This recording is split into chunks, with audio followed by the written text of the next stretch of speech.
Bonjour et bienvenue dans le portail numérique. Et oui, on a changé de nom. Votre podcast sur Digimon dans toute sa splendeur. Et la licence de A à Z revue et revisitée et expliquée et débriefée et décortiquée par vos deux acolytes de toujours. Moi-même Aldric qui suis en compagnie de François. Bonjour Aldric. Première petite chose, nous avons dû changer de nom. On n'a pas eu le choix. Donc on s'appelle le portail numérique désormais et non plus le monde numérique. Tout simplement, donc du coup là, progressivement dans les... Je sais pas à quel moment, si ça a déjà été fait au moment où le podcast sort ou pas, mais en tout cas, progressivement, vous verrez le nom du podcast changer sur YouTube, sur les réseaux sociaux, les miniatures changer et tout ça. Tout simplement parce qu'on a reçu un mail de personnes qui dirigent un autre podcast visiblement qui s'appelle aussi Monde Numérique. En tout cas c'est une entité qui fait des podcasts qui s'appelle Monde Numérique, dont on n'avait absolument pas connaissance ni François ni moi, n'est-ce pas? Tu confirmes? Voilà. Sauf que on déposait le nom et ont les droits du nom Alien Pays, voilà. Donc voilà, le Monde Numérique légalement leur appartient au niveau du droit. Et comme c'est aussi du podcast, bref, ils nous ont envoyé un mail nous demandant gentiment de changer de nom pour éviter toute confusion. On s'appelle maintenant le portail numérique. Pourquoi le portail numérique, François? Pour rester un peu dans l'univers Digimon, le portail numérique, c'est ce qu'ils utilisent dans la saison 2 pour aller dans le monde numérique. Donc on reste quand même un peu... On reste dans le thème, quoi. Voilà. Bah, la saison 2, mais pas que, hein. La saison 2, dans Tri, dans Digimon Adventure Beyond. Oui, mais je veux dire, le côté portail numérique est très rattaché à 02. C'est la catchphrase, d'ailleurs, que j'ai eu l'occasion et la joie de prononcer dans Beyond. Voilà, portail numérique ouvert, n'est-ce pas? Donc c'est très raccroché quand même à la saison 2, quoi. Tout à fait. Donc voilà, donc si vous voulez découvrir un autre podcast qui s'appelle Monde Numérique, sachez que ça existe. Je vous laisserai mais ça ne parle pas de Digimon. Mais ça ne parle pas du tout de Digimon. Voilà, donc ceci étant dit, on se retrouve, François et moi, pour un tout nouveau podcast. Mais avant, on va peut-être lire 2-3 commentaires de la Digicon 2025. On a fait un podcast donc il y a 15 jours sur le sujet. Dans les commentaires que l'on a eu, on a donc Chestan qui nous a dit: oh, je ne suis pas le seul à collectionner les cartes Digimon. Haha, effectivement, la dernière extension est incroyable. J'ai eu ma 3ème spéciale dedans. Je suis tout à fait d'accord. Donc, tu n'es pas seul. En effet, on est quand même pas mal. Finalement, je pense qu'on est quand même pas mal de personnes en France à collectionner les cartes. Alors, moi, je suis sur les japonaises. Je sais que 80% des Français collectionnent plutôt les anglaises. Mais on est quelques-uns. Je pense à Priscilla de Trash qui collectionne aussi les japonaises. Il nous a mis donc Chestan un autre commentaire. Le concept d'un nouveau groupe qui va dans les différents univers, j'aime énormément pour le coup. L'idée est certes très convenue de nos jours, c'est clairement à la mode, mais c'est vraiment une très bonne idée qui passerait tellement bien pour Digimon. Je suis tout à fait d'accord, vu que c'est moi qui l'ai exposé l'idée. Ouais, c'est ce qu'on avait exposé vite fait en parlant de Beat Break, là, ce qu'il pourrait faire. Ouais. Mais bon. Et donc 3ème commentaire de Chestan toujours, et donc il s'est excusé pour ses commentaires, mais ne t'excuse pas, nous ça nous fait plaisir, il les faisait au fur et à mesure du podcast. Je trouve ça très intéressant d'avoir les 2 points de vue concernant Beyond, on va en reparler aujourd'hui. Perso, je suis plus dans le côté nostalgique et les frissons, mais j'avoue m'être demandé comment Agumon et Gabumon étaient revenus. Depuis quelques temps, on a l'impression qu'ils zigzaguent beaucoup avec Adventure, sans trop savoir dans quelle direction prendre. Tri, Kizuna, The Beginning... que lui a adoré, Beginning, ne paraissent que très peu liés malheureusement et amorcent, puis désamorcent diverses intrigues et relations entre personnages, parfois dans la même histoire, CF3. Moi, ce que j'aimerais, c'est une cohérence globale et qu'ils assument jusqu'au bout ce qu'ils proposent tout en pérennisant Adventure, parce que malgré ses quelques défauts, ils font du super taf. Kizuna est un petit chef-d'œuvre pour moi notamment, et je pense qu'on aurait pu avoir une sorte de trilogie avec Kizuna Beginning et un 3ème film concluant le tout, et pourquoi pas d'autres films ou une série à la tri derrière. Beyond ressemble vraiment à un trailer par ailleurs, donc qui sait, peut-être qu'il est là seulement pour annoncer la suite d'Adventure sous différentes formes, comme peut l'expliquer l'intro avec Takeru, comme si plus tard plusieurs bribes de leur histoire nous seraient montrées. Par contre, c'est vrai que ça donne l'impression d'avoir 2 timelines, avec d'un côté Tri et Beyond, et de l'autre Kizuna et The Beginning. Perso, je serais content qu'on ait un Tri 2.0 avec la qualité de Kizuna, et TB MDR avec des passages de combat. Du slice of life avec des relations entre personnages développées, pourquoi pas un retour de Meiko mais très retravaillé parce que le perso et une belle animation et une belle direction artistique. Au passage, merci pour ce résumé de la Digicon. C'est marrant parce que du coup, ce commentaire que je l'avais lu, mais je le relis, je pense que tout ce que tu as dit, on va l'exposer aujourd'hui là dans le podcast sur Beyond. Tout Donc à on fait. va y revenir. Donc je vais pas y répondre parce qu'en fait, on va y revenir finalement. Ce podcast sera une réponse. Dans les autres commentaires qu'on a eu, Jean-Louis qui nous dit merci à vous pour ce récap, avec grand plaisir. On a Darine qui nous disait merci mes amis, quelques détails. La version Red Impact n'existe pas pour Target car ce n'est autre que la traduction de son titre japonais Target Akai Shogeki. En effet, les chansons c'est toujours la même chose, Bravert est l'hymne des événements Digimon depuis le décès de Koji Wada. Pour le reste, on a parfois plein de belles surprises comme la Digifest pour les 20 ans ou Tamers où plein de chansons rarement voire jamais chantées l'ont été, mais dans ce genre d'événement web, c'est pas terrible. Et enfin, Yori n'est pas forcément le moins aimé, à mon avis ça se bat avec Miyako, je suis pas d'accord avec toi, j'étais très heureux de voir Yori dans un premier rôle car elle le mérite. Bah moi je suis pas d'accord sur ce dernier point, sur la partie musique, c'est lui l'expert. Je pense vraiment que Yori est moins aimé que Miyako pour le coup. Je sais pas ce que toi t'en penses, mais... Là pour le coup, je sais pas trop. C'est vrai que alors mal aimé par les fans ou par les créateurs. Par les fans, non, par les fans. Les Par créateurs, les fans, j'avouerais que je sais pas trop. les créateurs en général font la part belle à Miyako, hein, même dans les derniers opus, Mhm. c'est pas la plus, la plus mise de côté. Et enfin on a eu... Enfin, oui. De toute façon, j'ai juste une petite parenthèse, c'est vrai que de toute façon, un personnage qui a le caractère d'Iori, c'est très difficile de lui trouver des histoires assez intéressantes, dans le sens où comme Oui. c'est quelqu'un qui perd rarement comment dirais-je, ses bonnes manières et tout ça, bah c'est assez difficile de Oui c'est ça, de mais lui en fait trouver c'est des conflits quoi. Pour créer de Miyako, l'histoire. elle a une personnalité tellement explosive que c'est tellement plus facile Tout à fait. et voilà donc. Manga World Infinity nous dit je suis content s'il prend pas en compte le Kizuna et le Tri parce que j'étais vraiment pas fan. Vraiment, il y a beaucoup d'écoles qui se contredisent. Je trouvais ça très lent et très différent et le design de Beyond j'ai beaucoup aimé parce que ça raccroche plus à l'ancienne version. C'est ce style de commentaire, j'en ai vu beaucoup passer de ah enfin un retour à l'animation d'origine, ah enfin on retrouve L'animation vraiment d'origine. pas l'animation mais les designs, enfin si l'animation.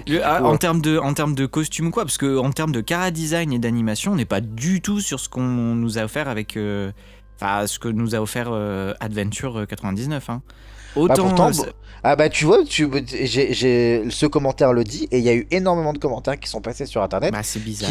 qui louaient le fait que du coup ça se raccrochait en termes de design à Adventure et je Zero suis Two, d'accord sur le contrairement style. à... Je suis d'accord sur le style des personnages.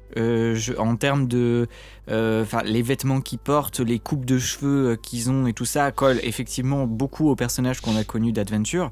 Par contre, l'animation et tout ça, c'est très Kizuna, c'est très The Beginning. En même temps, c'est normal, c'est le même studio. Mais c'est beaucoup plus... Enfin, en tout cas, c'est beaucoup plus animé que ce qu'on a eu en 99. Je suis pas entièrement Ah oui, oui. d'accord en termes de- voilà. mais c'est vrai que Et... mais visuellement on en parlera, c'est vrai que il y avait quand même il y avait une vibe Zero Two qui ressortait quand même énormément du style des persos, de leurs vêtements et tout totalement. ça. Et on a eu un commentaire de Pierrot qui nous disait je sais que c'est un podcast, mais c'est quand même très dommage d'avoir zéro visuel sur tout ce qui est abordé, aucun timecode pour pouvoir aller directement sur les sujets qui nous intéressent, et le format paraît quand même très long, hormis les fans hardcore, je vois mal quelqu'un s'enfiler une vidéo de 1h20, après je ne sais pas qui est votre cible, bonne continuation. Avant d'y répondre, il y a Valentin qui a répondu en disant un podcast sert avant tout à être écouté comme une émission de radio, et peut-être qu'ils se sont fait avant tout plaisir parce que ce sont des fans et qu'ils aiment en débattre, pas pour plaire ou faire des vues, mais simplement échanger et partager ce qu'ils aiment sans se censurer. En général, quand j'aime un sujet, je préfère qu'on aille dans le détail plutôt qu'avoir un contenu superficiel, surtout sur Digimon, c'est du contenu qui manque déjà beaucoup sur le YouTube francophone, pour être en plus bridé. Bah, je pense que Valentin a plus ou moins répondu, donc en effet Pierrot, bon, si tu es là, en tout cas, on est très ravis que tu nous accompagnes. À la base, François et moi, on fait pas ce podcast pour faire des vues, pour attirer du monde, pour je ne sais quoi, enfin vraiment... Ni même pour se relayer de manière officielle de toutes les news Digimon ou quoi, on est vraiment là pour discuter, on part du principe que les gens peuvent aller... En plus, il y a un replay sur YouTube, donc si les gens veulent aller voir la Digicon, ils peuvent totalement aller le voir. Nous, on est plus là pour discuter de notre ressenti, de ce qu'on a... Enfin voilà, de ce qu'on a ressenti en voyant cette Digicon, et puis voilà. À la base, c'est le truc que François et moi, comme on travaille beaucoup sur Digimon avec le fandom, avec les projets annexes et tout ça, c'est juste qu'en fait, ce genre de discussion, on les avait à deux au téléphone pendant 3 heures. Et un jour, je me dis, mais en vrai, parce que du coup, après, il fallait relayer à nos potes, donc Darine, Valentin et les autres du groupe et tout. On relayait un peu ce qu'on avait dit. Et on s'était dit, bah tiens, si on enregistrait tout ça dans un podcast pour, bah, voilà, pour débattre, échanger, parce que souvent, François et moi, en tout cas la plupart du temps, on est assez en désaccord, on n'a pas les mêmes visions, on n'a pas les mêmes points de vue. Donc, je trouvais ça assez intéressant parce que du coup, on se confronte sur ce genre de choses. Et on s'est dit, bah tiens, bah, dans ce cas-là, pourquoi en effet ne pas en faire un podcast et en faire profiter d'autres qui seraient intéressés. Après, c'est vrai que voilà, qui dit podcast dit bah pas de visuel, c'est que de l'audio. C'est fait pour être écouté sur le trajet, sur la route, pendant qu'on fait la vaisselle ou que sais-je. Et donc voilà, on est désolé si le format te convient pas trop parce que c'est vrai qu'1h20 ça peut paraître long. Après, je sais que les gens qui nous écoutent le consomment bah, peut-être en x2, en plusieurs fois ou autre.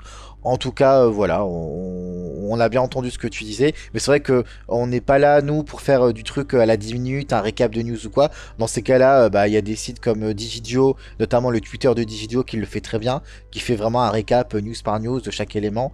Nous, vraiment, c'est vrai que, comme François l'a dit, c'est vraiment l'idée de pouvoir débattre et d'exposer nos avis, nos contradictions, et de faire part de nos ressentis. Et après, c'est vrai que ça nous permet, bah, quand on voit les commentaires, bah, comme le tien ou ceux des autres, bah, d'avoir les différents points de vue. C'est vrai qu'on passe beaucoup de temps, François comme moi, à aller regarder ce qui se passe sur Digimon de manière mondiale sur Internet, les groupes Facebook, Twitter, les réseaux sociaux et autres. On voit les avis des uns, des autres, des différentes communautés francophones ou souvent non francophones. Et puis, bah, c'est toujours intéressant de voir un peu ce que chacun pense, que bah, même encore aujourd'hui, 25 ans après, Digimon provoque toujours autant de débats et de voilà, et de passion, n'est-ce pas? Ah, totalement. Et donc, on va débattre. Aujourd'hui, le thème, vous l'avez vu, c'est marqué, c'est Digimon Adventure Beyond. Donc, on l'a exposé un peu il y a 2 semaines après la Digicon quand on a fait un résumé. On avait terminé sur ça. Sauf qu'on l'a fait à chaud, juste après, bah, genre 2 secondes après l'avoir vu. Ah oui, donc vraiment, on avait pas... et sauf que vraiment, il y a énormément de choses à dire, plein de réponses, notamment aux commentaires de tout à l'heure. Parce qu'on a loupé, en tout cas moi je l'ai vu en cherchant après toute l'après-midi et en travaillant dessus aussi, parce que je pense que tu vas en parler, n'est-ce pas? Oui. Mais j'ai découvert plein de choses, donc il faut qu'on en reparle. Tout à fait. D'ailleurs, le jour même, après avoir posté le podcast, et François il disait mais on l'a fait beaucoup trop tôt. Il y a tellement de choses qui sortent et qu'on apprend parce qu'il y a eu, on va essayer de mettre tout ça dans l'ordre, mais il y a eu des informations, des révélations, le synopsis officiel qui est sorti. Nous, en plus, c'est vrai qu'on était en mode ça se passe après Kizuna et The Beginning et en fait pas tant que ça. Voilà. Donc on va remettre tout ça en place. Première chose, vous l'avez peut-être vu sur notre chaîne YouTube.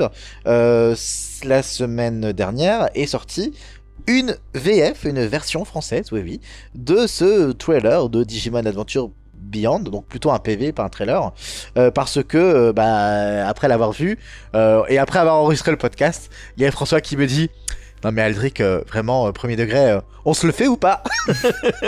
On se le fait en VF ou pas? Et donc c'est vrai que, voilà, petit aparté, c'était assez sympathique de se dire, allez hop, petit projet, faisons-le.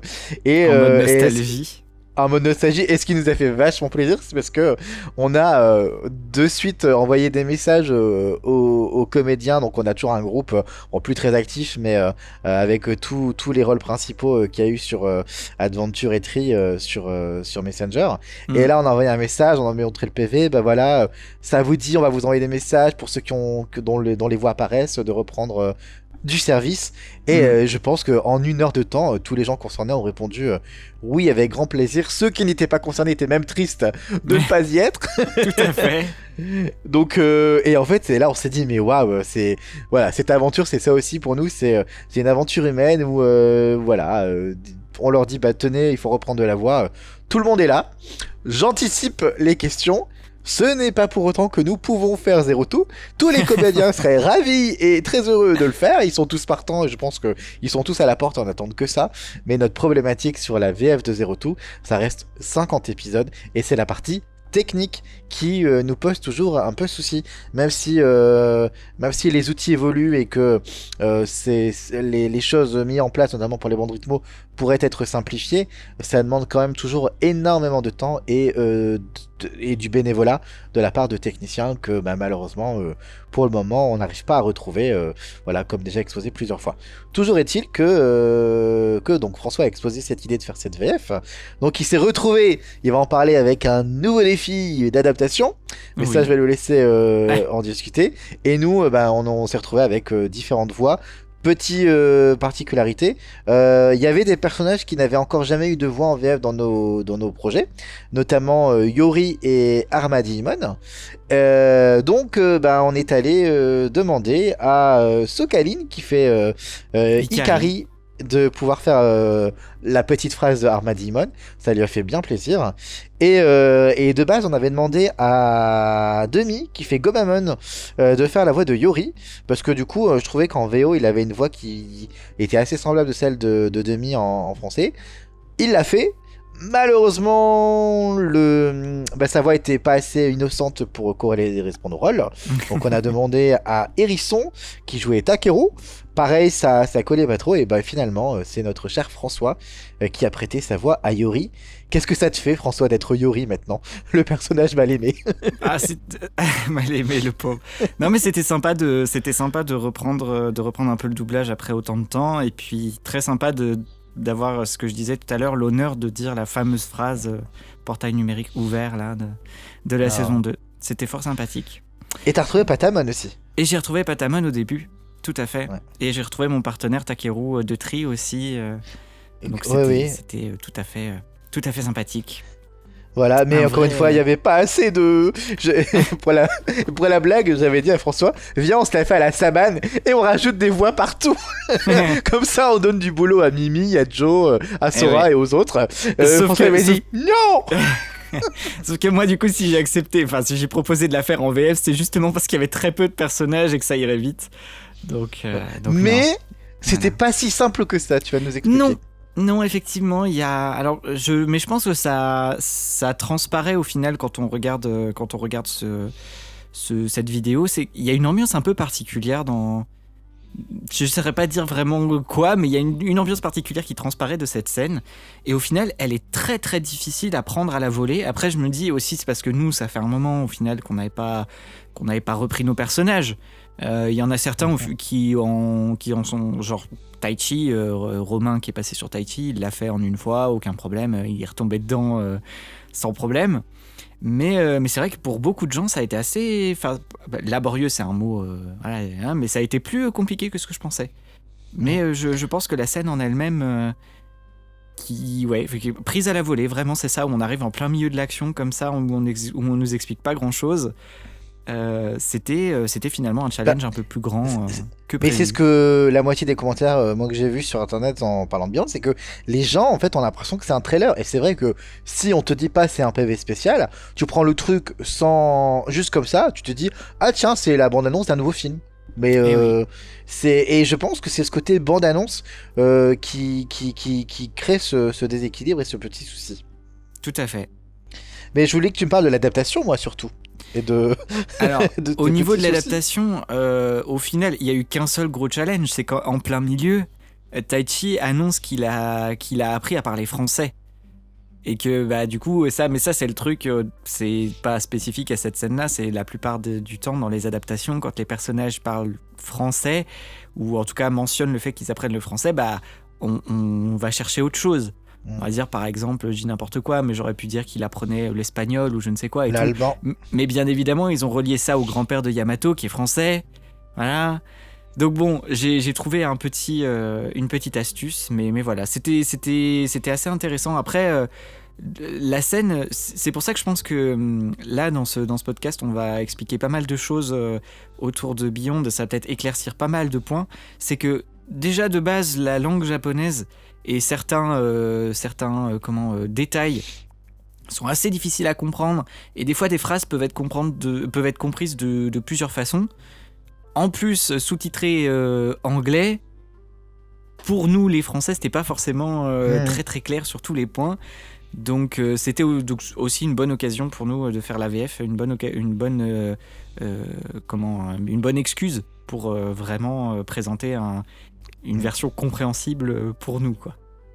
D'ailleurs, parce que du coup on l'avait pas, en tout cas moi je l'avais pas au moment où on a fait le podcast la semaine dernière. Il y a un synopsis officiel qui existe Tout que à je fait. vais vous lire. Alors d'ailleurs ça me fait beaucoup rire parce que moi quand je l'ai lu je me suis dit ah bon. J'ai l'impression que le synopsis raconte des choses qu'on ne voit, en tout cas qu'on ne voit pas forcément à l'écran. En tout cas on les devine, mais voilà Mm. ça donne un contexte en tout cas. Donc je vais vous le lire. Le synopsis présente Taichi et Yamato, désormais adultes.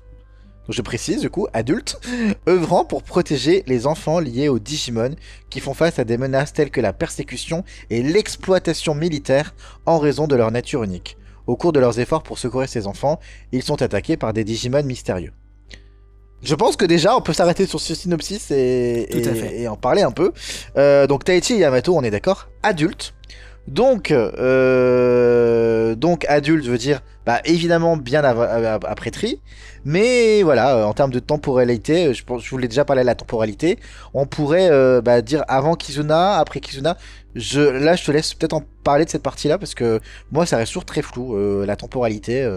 Alors, effectivement, du coup, on nous présente ça. Alors, je vais juste refaire un petit point juste avant de parler de la temporalité sur le synopsis. Du coup, je sais absolument pas d'où il sort, mais en tout cas, donc c'est le synopsis sur lequel Kakudo avait travaillé pour créer effectivement cette vidéo promotionnelle. Il faut savoir que, et on en avait parlé, il me semble, dans un podcast, peut-être quand on parlait des romans de Kakudo, c'est que Kakudo, lui, et j'ai fait un article d'ailleurs qui est sur notre site si vous voulez aller le voir, a fait un article où il explique qu'il avait vraiment prévu tout un lore en fait entre la fin de 02, enfin quand les enfants ont réussi à vaincre le grand méchant de la saison 2 et l'épilogue, Kakudo savait exactement ce qui allait se passer et qu'allaient devenir tous les personnages. Et cette histoire que les enfants élus sont persécutés et que les Digimon sont utilisés à des fins militaires, c'est exactement ce que Kakudo avait expliqué sur son blog, l'article que j'ai traduit, où justement, pour lui, c'était ça l'histoire. Parce que de base, il avait réagi en fait à Hiromi Seki, qui pendant la promotion de Kizuna avait expliqué que Kizuna était une vision un peu plus réaliste que ce qu'on avait vu dans l'épilogue de 02 qui était peut-être un peu plus fantasmé parce que hyper positive et tout. Alors que Kakudo en avait profité sur son blog pour dire alors pas du tout. Là, le petit extrait qu'on voit de l'épilogue, effectivement, il est joyeux et tout le monde va bien, mais ils en ont chié pour arriver là.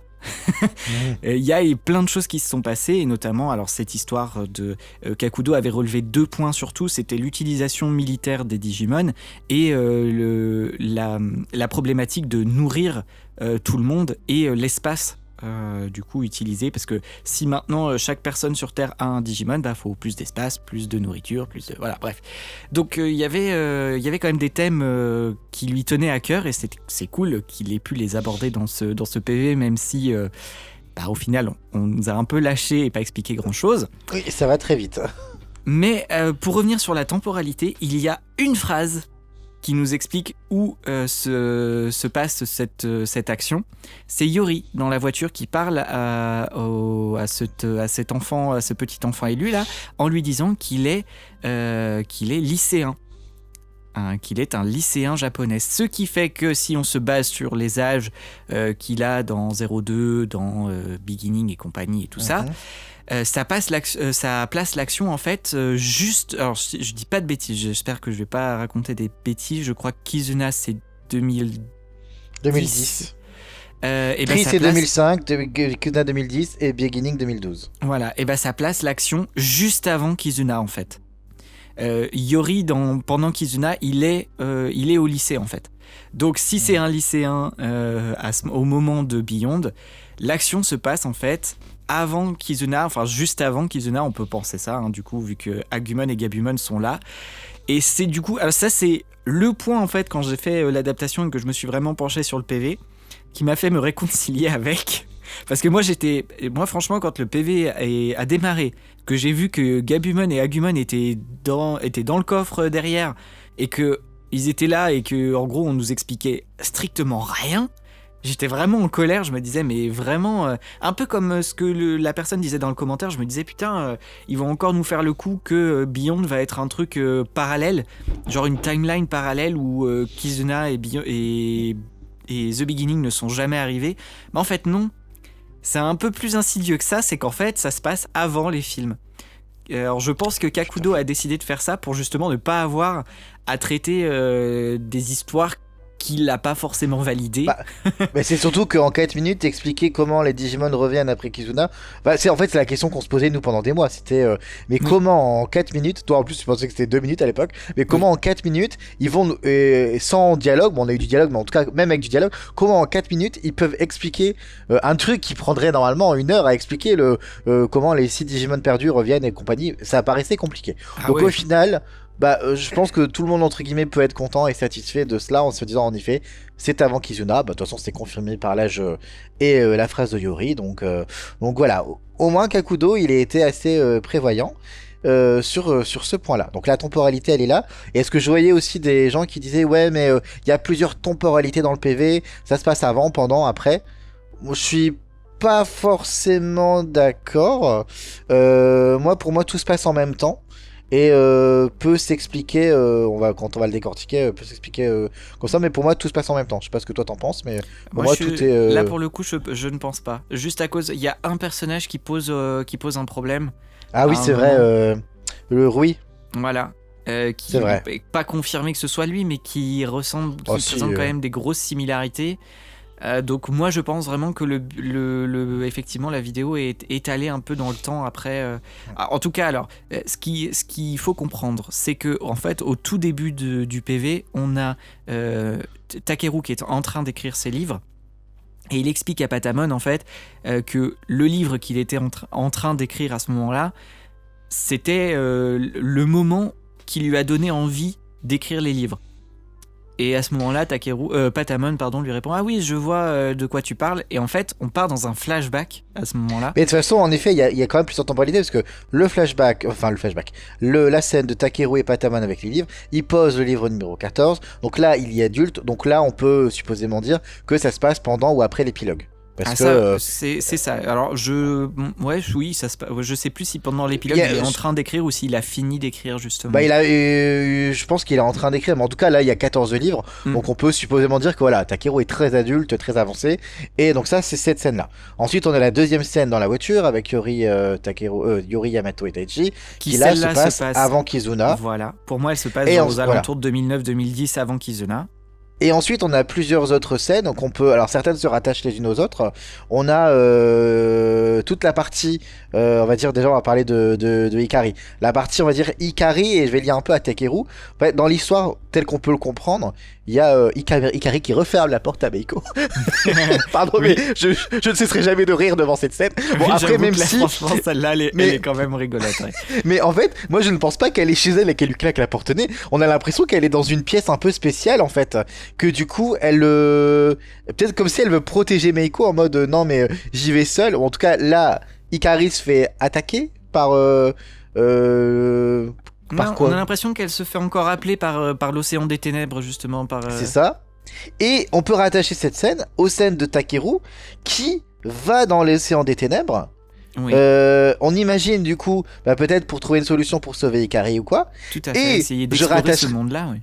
Voilà, et donc il est aidé à un moment d'un des frères de Joe qui étudie justement l'histoire des mondes et compagnie là avec le père de, voilà. Par de contre, Sora. Quand il est avec le frère de Joe, il semble être avec Rui. On voit en fait un personnage où on voit vraiment juste les jambes et le design de la veste et du pantalon ressemble énormément à celui de Rui, ouais. Et on peut rattacher cette scène potentiellement, alors là c'est de la spéculation, mais à la scène dans l'hôpital où on voit qu'il y a Maki qui est derrière une porte dans l'hôpital, donc qui est hospitalisé entre guillemets. C'est la scène où on voit Joe et June et Gomamon qui font face à une entité maléfique, on sait pas trop à quoi. Ça ressemble un peu à Arcanimon du coup de la saison 2. Ah oui, c'est vrai, Arcanimon. Et en fait, c'est François qui m'avait dit, si ça se trouve, Takeru en allant dans l'océan des ténèbres pour trouver une solution pour sauver Hikari, il ramènerait Maki, qui en fait n'est pas vraiment morte, mais a été emprisonnée là-bas pendant un certain laps de temps, et il la sauverait. Exactement, parce qu'au final, dans Tree, c'est pour ça que c'est assez sympa, parce qu'il y a vraiment plein de petits caméos. Il faut vraiment en fait regarder ça au ralenti ou image par image.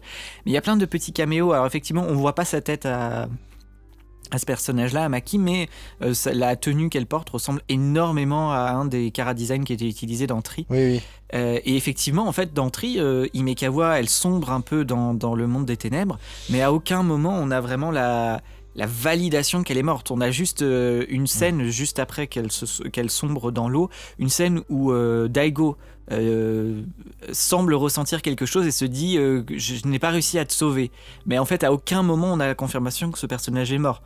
Voilà. Tout à fait. Donc, tout ça est en tout cas, toutes ces scènes-là peuvent être liées les unes aux autres et faire entre guillemets raconter une partie de l'histoire. On a ensuite, on a toujours l'histoire Teichi Yamato qui, avec leur Digimon, eux ils ont leur histoire où ils combattent le Digimon là. Et après on a il y a un autre passage aussi avec eux qui semble être dans le monde numérique où là du coup parce que quand ils se battent dans la scène qui se passe alors dans la scène de flashback là où on a vraiment tous les dialogues et tout ça, ils se battent contre un Yatagaramon et ils sont Greymon et Garurumon. Mais il y a une autre scène dans le PV où ils sont sous la forme de Metal Greymon et Wergarurumon où ils sont en train d'essayer de, enfin ils semblent rentrer dans ce qui ressemble à une forteresse ou quoi et tout. Donc on a l'impression qu'en fait on voit les différents élus se battre contre des choses dans le monde numérique. Tout à fait, on est différentes d'accord. Temporalités. Et ensuite, on a donc d'autres personnages et d'autres passages. Alors là, un peu plus isolé, je trouve. Il y a Sora qui se bat contre des engrenages noirs. Tout à avec fait, Birdramon. Oui. Au début, on n'arrivait pas trop à voir parce qu'il y a justement il y a Mimi qui, alors, elle semble détruire une immense montagne, une espèce de grosse tour. Voilà. Peut-être une tour noire, je sais pas, une tour noire, une spirale noire. Ça ressemble vraiment à de la terre, enfin un morceau de terre qui voilà, donc voilà. Mais il y a plein de petits trucs noirs qui s'envolent. Donc en fait la scène de Sora au début, si on regarde pas, on pourrait penser que c'est la même chose, des espèces peut-être des spores noirs ou je sais pas quoi. Mais non, effectivement Sora c'est Birdramon attaque des engrenages noirs effectivement. Mais du coup, ouais, vas-y. J'ai trouvé ça vachement sympa parce que c'est pareil, c'est un autre point qui n'a jamais vraiment été ensuite exploité dans Adventure, mais ces engrenages noirs qui sont utilisés par Devimon ne viennent pas de lui, c'est pas lui qui les crée, les engrenages noirs. Ces engrenages noirs contiennent une force maléfique, Devimon s'en sert, mais à aucun moment en fait...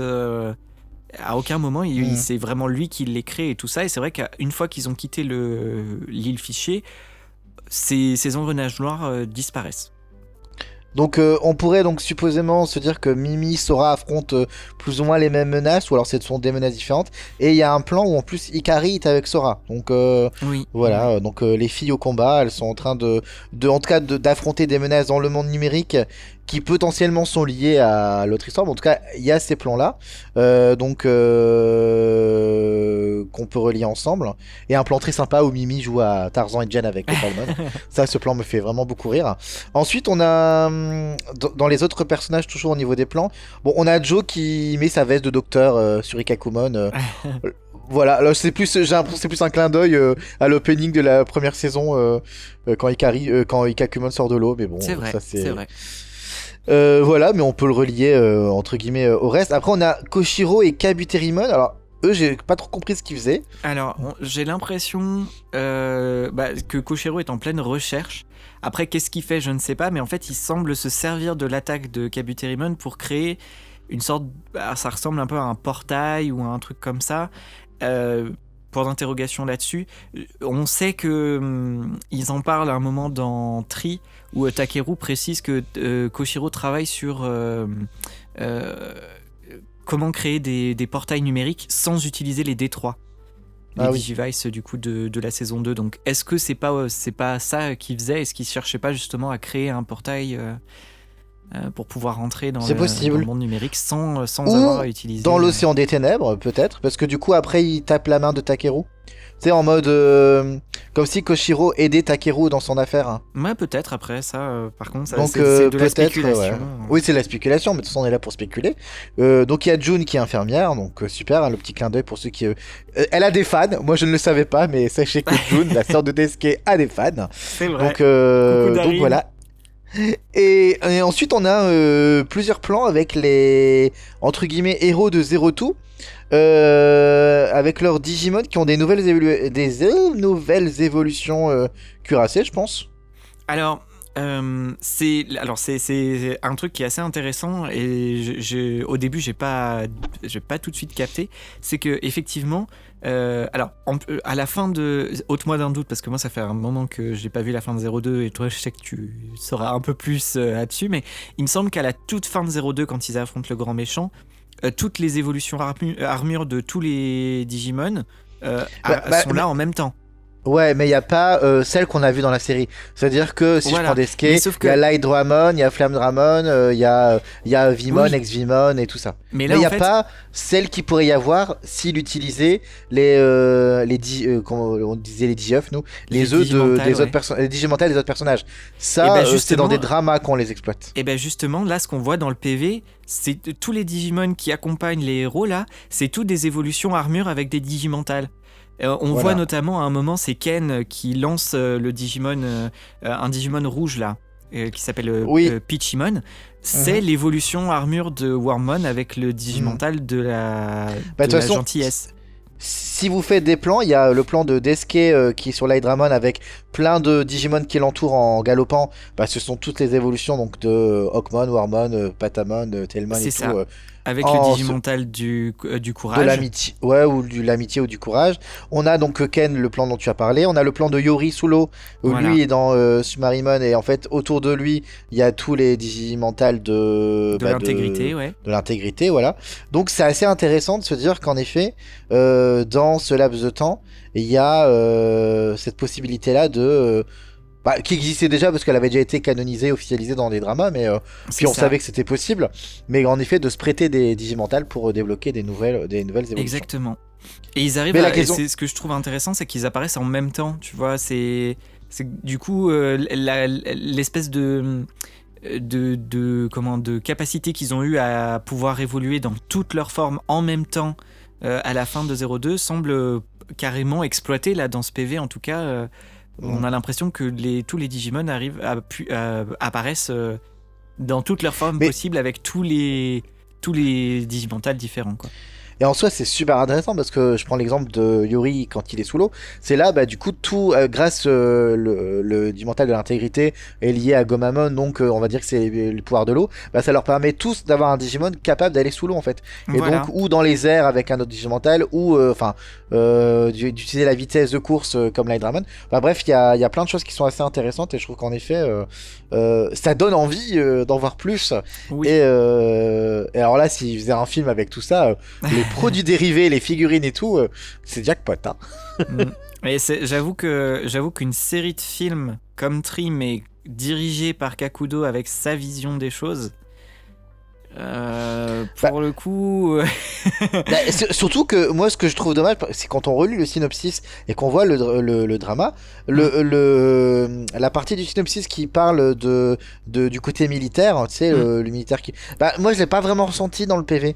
J'ai pas vraiment ressenti cette menace-là. Et je trouve ça un peu dommage, du coup. Surtout si c'était la vision que lui avait et qu'il avait carrément posée dans le synopsis. Alors après, oui, tu peux te dire que en effet, là, quand ils veulent fuir dans le portail numérique, c'est parce que du coup, il y a peut-être les militaires qui vont sinon attraper le Digimon ou que sais-je. Et c'est déjà un truc plus ou moins exploité dans Tree, que moi je trouvais ça intéressant, quand l'armée s'en mêle et qu'ils veulent détruire les Digimon. Enfin, le gouvernement en tout cas s'en mêle dans Tree. Et moi c'était un aspect très terre à terre et que je trouvais ça intéressant. C'est en effet, les Digimon ça reste des puissances phénoménales et c'est tout à fait logique, surtout dans le monde dans lequel on vit, que les différents gouvernements, les différentes armées veulent les utiliser pour les exploiter. Et que les enfants élus du coup soient traqués pour ça. Moi je trouve ça effectivement très très très intéressant.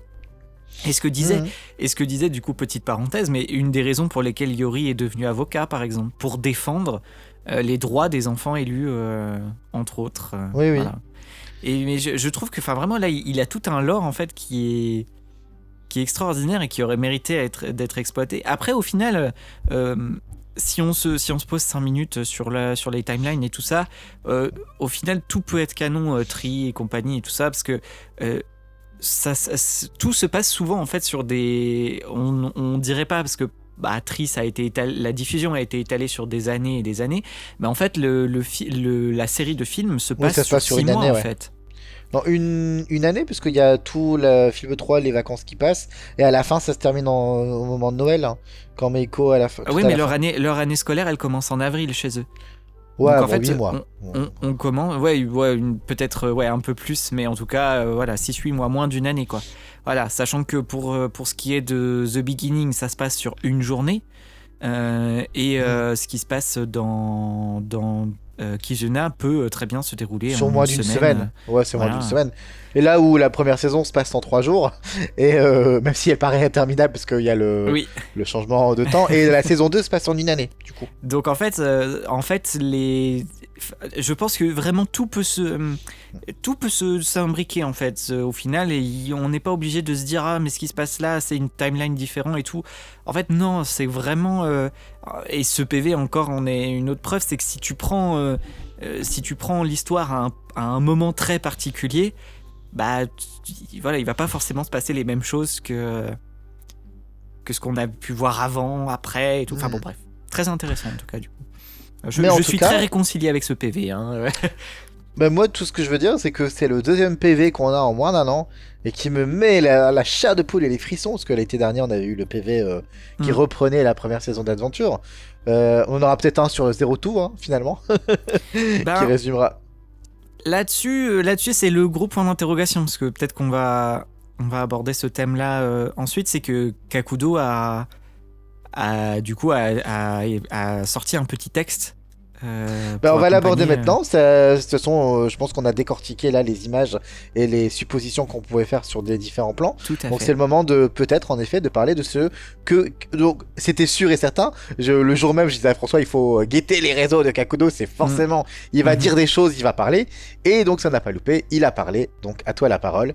Tu es le représentant officiel de Kakudo. J'en profite pour faire une petite parenthèse, mais n'empêche, il y a un truc quand même pour lequel les réseaux sont cool, c'est que toutes les personnes qui ont travaillé dessus peuvent s'exprimer. Et je me souviens d'avoir vu passer des tweets qui ont été likés par Kakudo d'une personne qui a bossé, c'est tout bête, hein, sur le PV, en tant que costumière pour les personnages. Et c'est une personne qui disait que elle avait grandi en regardant Digimon, qu'elle avait adoré 02 et tout machin, et du coup elle avait eu là l'opportunité de bosser sur les costumes pour ce PV là, et elle était comme une dingue quoi. Et je me dis ça fait vraiment plaisir de pouvoir communiquer. Ce que je me dis avant, c'est que quand il y avait un film qui était créé ou une bande-annonce ou une sorte de vidéo promotionnelle comme celle-là autour d'une œuvre, on regardait ça et puis c'est tout, alors que là on a des fois du coup des gens qui ont bossé dessus qui peuvent partager leur point de vue et tout, et je trouve ça très intéressant. Voilà, parenthèse refermée. Monsieur Kakudo a donc mis un petit texte concernant Digimon Adventure Beyond, où il expliquait qu'en fait Beyond, qui est une courte œuvre d'environ 4 minutes, qui à partir d'un certain point prend une forme un peu de bande-annonce. Donc ce qui veut dire c'est que ça commence au début avec du dialogue et tout ça, et à partir du moment où la chanson commence, là on part plus sur un truc très découpé on l'avait bien ressenti, monsieur Kakudo, hein. Et elle dit en conséquence il peut être difficile de comprendre l'intrigue. Cependant, comme annoncé officiellement, il existe une histoire, une backstory liée à ce projet qui sera publiée sous forme de texte. Il n'a pas dit quand, mais du coup incessamment sous peu. Est-ce que ce sera sous forme de texte officiel, c'est-à-dire une sorte de novel, ou est-ce que ce sera un truc publié sur son blog à lui ou quoi, ça on sait pas du coup. Voilà, il dit en tout cas bien que Beyond soit court, les bases du storyboard et du scénario ont été créées il y a 1 an donc ça fait quand même 1 an qu'il bossait dessus, quoi. Il dit mais malgré le fait que ce soit très très court, il y a de nombreuses caractéristiques de personnages qui ont été développées. Il précise que la musique aussi a été réarrangée, réenregistrée. Donc celle qu'on entend qui effectivement est un hommage à toutes les musiques qu'on entend dans le PV, c'est des musiques qui étaient dans Digimon Adventure, mais elles ont été réenregistrées pour l'occasion. Voilà, il dit qu'il y a une attention particulière qui a été portée à chaque détail et que pour le moment, en ce qui concerne la production de nouvelles œuvres vidéo liées à Digimon Adventure, c'était terminé. Pour le moment. Alors, oui, parce qu'il faut toujours on sait dire ce que ça veut dire pour le moment. Parce qu'effectivement, comme l'a dit le commentaire plus tard, est-ce qu'ils vont pas encore continuer à tirer la corde pour l'interrogation ? Mais en tout cas, ce qui est intéressant à noter ici, c'est que pour l'instant... C'est surtout que pour moi, pour le moment, c'est et je pense que en tout cas le marketing derrière Digimon, la Toei et tout ça, ils sont assez friands de ça. C'est que autant les derniers projets ont été assez décriés, je pense à The Beginning où ouais, enfin voilà, il y a pas vraiment eu de succès, les gens ont râlé, se sont plaints quoi. Alors là, s'il y a bien une chose où pour une fois les fans se sont serré la main et se sont dit d'une même voix waouh ça claque, waouh c'est génial, c'est Beyond. C'est entre c'est ce que Tri aurait dû être, c'est enfin un truc qui me réconcilie avec Digimon Adventure. Pourquoi on n'a pas un film sur ça? C'est court, c'est 4 minutes, mais ce PV est extrêmement apprécié de manière générale par les fans, et là tout le monde en veut plus à partir de ce PV. Donc j'ai vu plusieurs commentaires passer, peut-être sur notre chaîne ou sur notre Twitter aussi, qui disaient est-ce que du coup ça va pas leur donner des idées. Pour le moment, et on va dire le côté très positif des fans, ça peut faire un bon match pour que dans 1 ou 2 ans, en tout cas, ils se reposent la question de faire quelque chose. Effectivement. En tout cas, au stade actuel où on se demandait est-ce qu'il y aura un film lié à ce projet, est-ce qu'il y aura un autre film pour faire suite à Beyond, Kizuna et tout ça, pour l'instant non.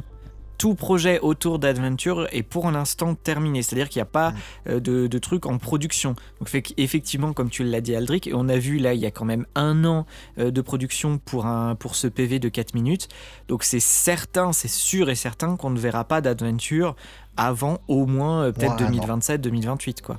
Moi je pense et je reste convaincu que 2027, forcément, enfin un hommage à cet épilogue. Alors peut-être pas du coup sous forme de série ou de film. Non, je me dis que comme ils sont fans de PV, ils vont nous ressortir un PV, c'est plus court et c'est moins chiant à faire, j'en sais rien. Mais en tout cas, je pense que vraiment, là, s'ils sont assez je pense qu'ils sont intelligents, en tout cas au niveau du marketing, ils sont pas bêtes. Quand ils vont, s'ils consultent les réseaux et ils voient un peu l'engouement qu'il y a autour de Beyond, ils auraient tort, en tout cas, de pas tenter de refaire quelque chose autour de ça. Par contre, c'est là où ils iraient dans le mur, c'est si c'est Kakudo, et si ça part de Beyond, et si c'est ça qui est développé, je pense que là ils auront un public. S'ils repartent dans un truc à la The Beginning, alors là ils peuvent sauter par la fenêtre, hein. Les gens ne suivront pas, les gens seront pas d'accord.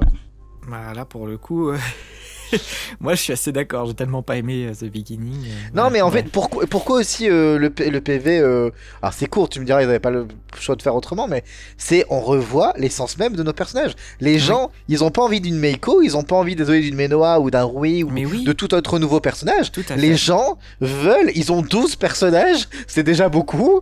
Les gens veulent ou à la limite ramenez-nous un caméo à la Willis ou à la Michael, j'en sais rien moi. Des trucs Et d'ailleurs j'en profite parce que c'est un truc qu'on n'a pas précisé, mais au tout début du PV, on a Yori qui dit Thanks Yori. Ah oui. Et qui parle du Kuwagamon de Yori. C'est un personnage qu'on a vu dans 02. Et je me dis, il y a pas. Le russe. Ils ont déjà. C'est ça, effectivement, un enfant élu russe qui a un Kuwagamon. Oui, parce que là, on en a beaucoup rigolé aussi, c'est que l'action au début se passe en Russie. Et là, tu te dis. En 2025, avec ce qui se passe en ce moment géopolitiquement, c'est quand même assez particulier que d'avoir choisi la Russie, oui. Ils aient décidé il y avait 1 milliard de pays au monde, ils ont des élus en Inde, aux États-Unis, dans plein de pays, ils ont choisi la Russie. Après, on sait pas vraiment où ils sont. On sait juste qu'il y a Yuri de la Russie qui est venu les aider, mais bon, avec les portails numériques, il peut très bien être venu de je ne sais où. Mais il y a un autre plan, on n'a pas parlé de ce plan où Daisuke et Wormon, Vimon et Ken partent à l'aventure, où il y a tous les autres enfants élus derrière eux. Alors on les voit vite fait, mais on voit par rapport à leur tenue, si on fait un screen, il y a notamment la tenue de l'indienne, je pense, je sais plus comment elle s'appelle cette fille. Voilà, il y a différents, il y a différents personnages qui sont là. tout ça pour dire qu'il y a des histoires à raconter et on a déjà tous les personnages qui sont là et qui sont prêts pour. C'est exactement ça. Et moi, c'est ce que j'avais reproché. C'est exactement ce que j'avais reproché à The Beginning. Même si, effectivement, à chaque fois, après, j'essaie de me rappeler que ça s'est passé sur une journée. Donc, effectivement, on peut pas. Voilà, mais c'est ce qu'il disait, c'est que la menace de Ukomon était mondiale. Pour autant, on n'avait eu aucun personnage de 02, alors que pour un film de 02, ça me paraissait quand même... Ça m'aurait paru tout à fait logique d'inclure tous les gens autour de la Terre, quoi. Mais bon. Et même s'ils veulent pas faire une série ou plusieurs films, juste un film, et en plus ils ont une intrigue, mais tellement... on la voit exposée un peu dans ce PV, l'Océan des Ténèbres, avec Ikari, Takeru, quoi, qui est une suite à un épisode de 02 qui n'a jamais eu de suite, qui finit en mode cliffhanger au nœud de boudin, tu te dis, mais elle est où la suite? Il y a un truc, il y a vraiment une histoire que tout le monde veut connaître à exploiter. Oui. Mais c'est pour ça, on attendra, parce que Kakudo termine du coup son message en disant que l'histoire, du coup la backstory, l'histoire secondaire est entièrement terminée, donc il a fini de l'écrire. Il a dit que le contenu est un peu spécifique et pourrait pas convenir à tous les lecteurs, donc moi je pars du principe que ça veut dire que c'est la dépression, que ce sera mature. Oui. Voilà. Et il dit du coup il reste quelques ajustements à faire et qu'après la publication aura lieu. Donc moi je me dis vraiment, après c'est pour ça, est-ce qu'on aura un peu plus de détails autour notamment par exemple de cette scène d'Ikari qui est très mystérieuse, qui semble encore être menacée par le pouvoir des ténèbres et tout ça, machin. Je me dis, moi j'attends de voir vraiment qu'est-ce qu'il va nous publier. Si ça se trouve, les engrenages noirs viennent de l'Océan des Ténèbres. Exactement. Et pour moi, c'est pour ça que tout est lié, parce que je pense que ce serait bizarre qu'il y ait 15 000 intrigues. Moi, je pense que, on le verra quand son texte sortira, mais le fait que Sora se batte contre des engrenages noirs, c'est peut-être que ça vient de l'Océan des Ténèbres. Je pense que le tout est lié en un seul truc. Mais, je pense que par contre... Oui. Ça veut quand même dire qu'il va y avoir officiellement, parce que là on pourra considérer ça comme canon et officiel, Kakudo va sortir un texte de quelque manière que ce soit, comme tu dis, en roman, en nouvelle, sur son blog ou quoi. Mais là, ça m'en pas. Alors peut-être, je pense pas avant l'été. Moi je vois ça autour, peut-être pour faire un petit clin d'œil autour du 1er août ou quoi. Si seulement. En tout cas, si c'est prêt, si c'est là, je le vois pas sortir ça comme ça demain en mode tiens, tenez, j'ai décidé. Et s'il le fait, c'est peut-être lors d'une occasion spécifique. Ouais, on verra. En plus, la plaque d'immatriculation du PV disait 1er août 2025. 2025, tout à fait. Ce que moi j'avais lu à l'envers en mode bref, pour une autre date, mais du coup, 1er août 2025. Donc, 1er août 2025. Soyons là. De toute façon, quoi qu'il se passe, il y aura quelque chose parce que, comme chaque année, le 1er août. Point, du coup, tu disais que, du coup, dans cette histoire, ce serait la première fois que. Je disais quoi? Que la première fois je sais pas, t'as commencé une phrase en disant que tu parlais de Sora et tu disais, du coup, ce sera la première fois officiellement, vu que Kakudo va faire un truc. Je sais pas, du coup, je t'ai coupé et tu l'as plus. Oh, non, je ne sais plus. Alors, en tout cas, moi, par contre, ce que je veux, ce que je désire, même s'il y a un truc sur Beyond qui se fait, donc avec une histoire ou quoi, comme elle se passe avant Kizuna, il y a quand même, je resterai moi toujours en attente, qu'on m'explique un peu comment Kakudo va raccrocher ses wagons entre Kizuna et son épilogue. Et alors, ce sera l'occasion, et autre chose, et peut-être l'occasion aussi de nous sortir officiellement les livres de Takeru. Il y en a 14, sortez-les, bon sang. Je pense que c'est de ça dont tu voulais parler. Ouais. Donc alors... oui, donc officiellement les livres de Takeru, franchement, ils mériteraient d'être sortis officiellement et qu'on puisse les avoir et pallier tous les trous, voilà.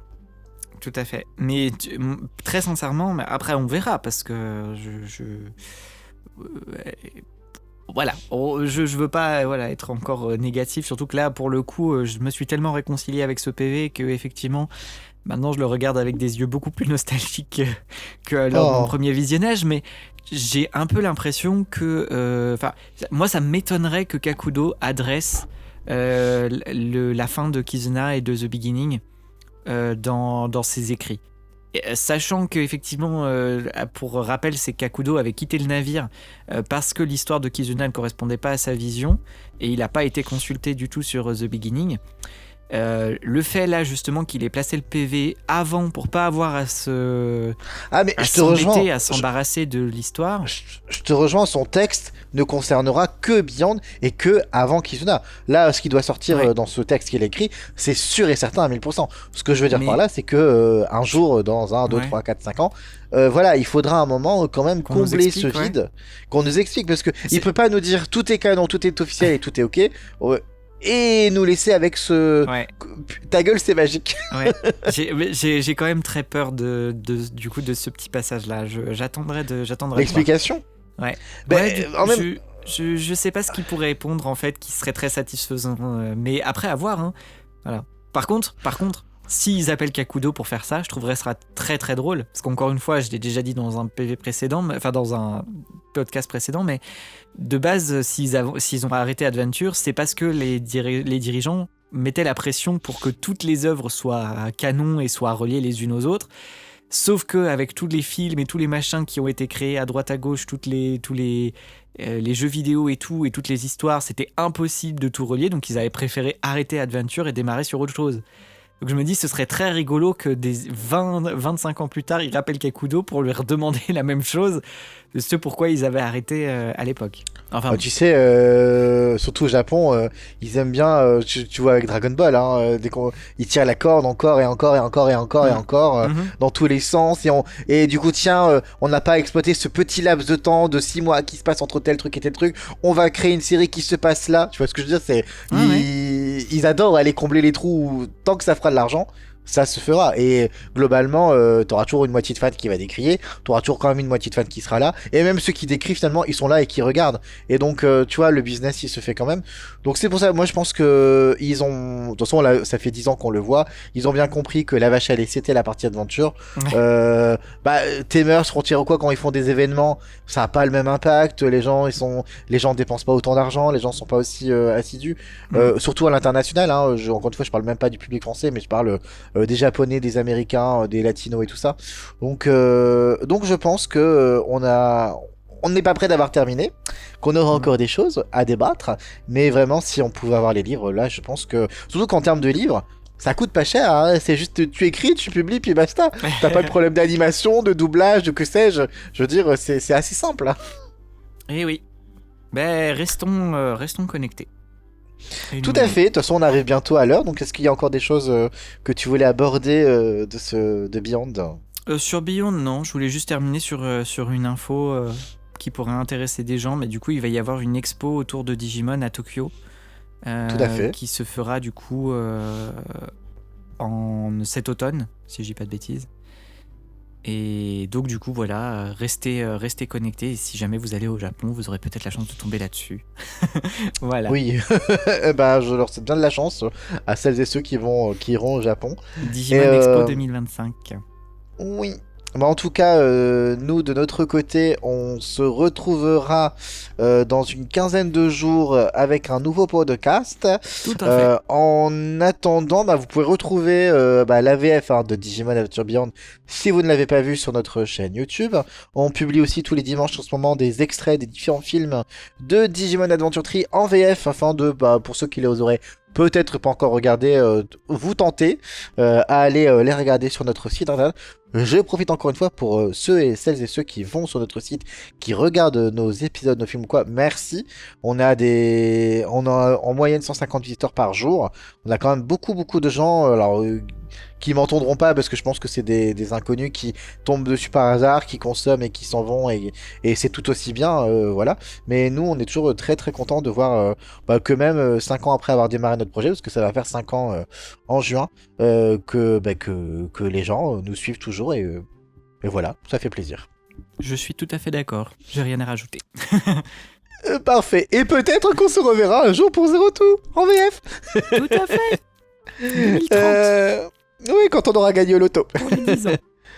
Donc n'hésitez pas à nous dire dans les commentaires ce que vous avez pensé de Digimon Adventure Beyond, ce que vous en avez compris, ce que vous en pensez, ce que vous attendez, si vous allez lire les écrits que va publier Kakudo prochainement. D'ailleurs, est-ce que vous suivez Kakudo et les autres gens liés à Digimon sur les réseaux sociaux? Voilà, dites-nous tout dans les commentaires, abonnez-vous, publiez, partagez, et n'oubliez pas, on se retrouve maintenant dans le portail numérique, et on se dit à dans 15 jours. À bientôt.